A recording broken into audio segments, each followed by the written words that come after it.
The story of the first woman begins with Eve in the Garden of Eden, where she first discovered that she bore a unique relationship to God, the supreme power in the universe.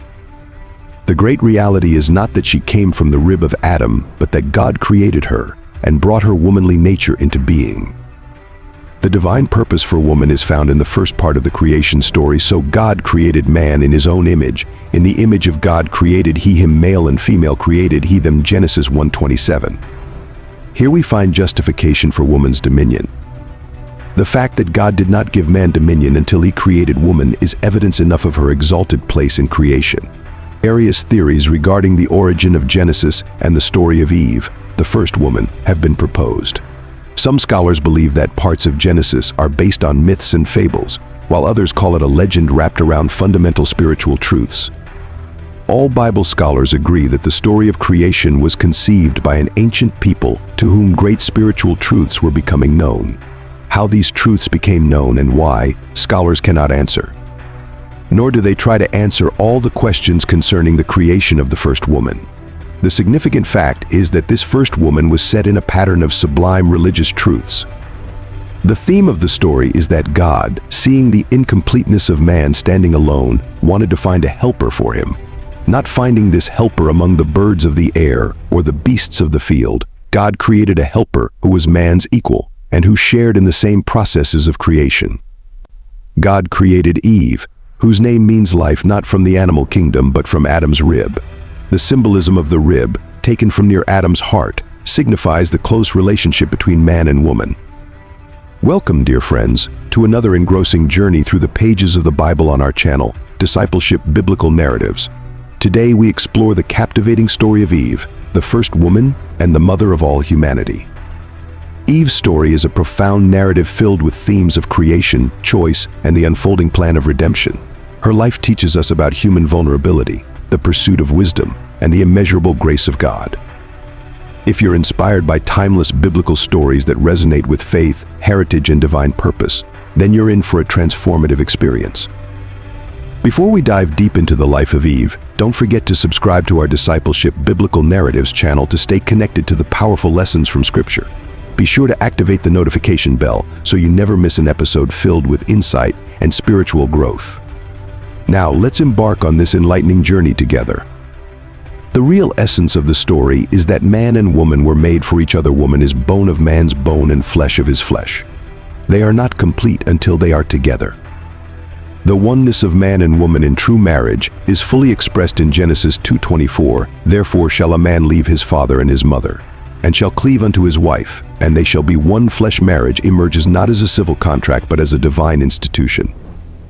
In the union of Adam and Eve, all marriages become coeval with creation, fully demonstrating that the laws of morals and the laws of nature are coincident. Eve herself, like all of us, came into a universe that was immeasurable and orderly, and her creation takes on the same wonder as the stars, the sun, the moon, and all other things that God created and called good. In the Genesis account, Eve is elevated to ethereal beauty and lofty dignity. Like a sculptor shaping a figure from marble, God brought Eve forth from Adam's rib, beautiful in form and with paradise as her birthplace. John Milton, in Paradise Lost, calls her the queen of the universe and fairest of the fair. By poet and artist alike, she has been depicted with gleaming golden hair, celestial in beauty, and immortal in form. The great epochs in a woman's life, marriage, motherhood, and all that they entail unfold fully in the Genesis account of Eve. The family, with all its joys and heartaches, comes into being with Eve at its center. Through her, the elemental questions of life, birth, death, sin, and temptation are shown in their human dimension. When Eve listened to the serpent, representing temptation, she followed not the will of God but the path of evil. When she ate the fruit from the forbidden tree, she acted independently of God, in whose image she had been created. She turned from God, who watched over her, to a serpent that distorted the truth. The serpent deceived Eve by promising her new delights. After eating the forbidden fruit, she also gave it to Adam, leading him to share in her guilt. This act exemplifies woman's impulsiveness and man's tendency to follow her, even into sin. Eve and Adam hid from the presence of God, knowing they had done wrong. When Eve told God, "The serpent beguiled me, and I did eat," she displayed a natural tendency to shift blame. Though Eve fell short of the ideal of womanhood, she rose to her destiny as a wife and mother. Paradise was lost, but maternal care was born. While animals in Eden became mothers easily, for Eve, motherhood was often achieved through anguish, but it became her sacred responsibility. In the birth of her first son Cain and her second son Abel, Eve experienced the pains of childbirth, never forgetting God's words after she ate the forbidden fruit, "I will multiply your pain in childbirth," Genesis 3:16.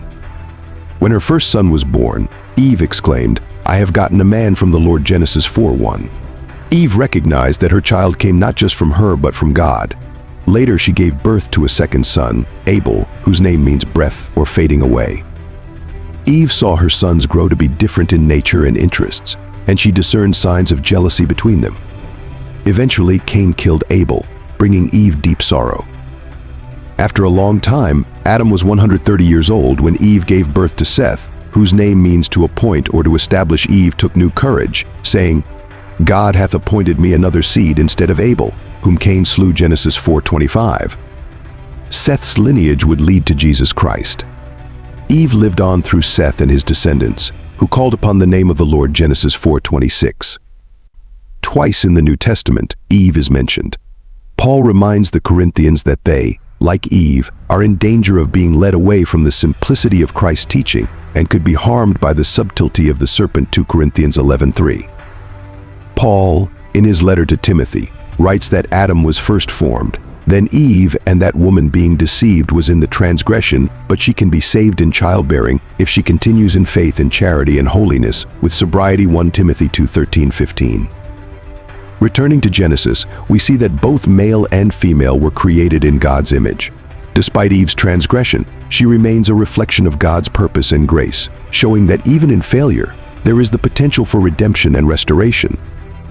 At Discipleship Biblical Narratives, we bring these stories to life, offering deep insights and connecting ancient truths to our modern experiences. If Eve's journey resonates with you, we invite you to join our community. Subscribe to our channel, like this video, and share it with your friends and family to spread these timeless lessons.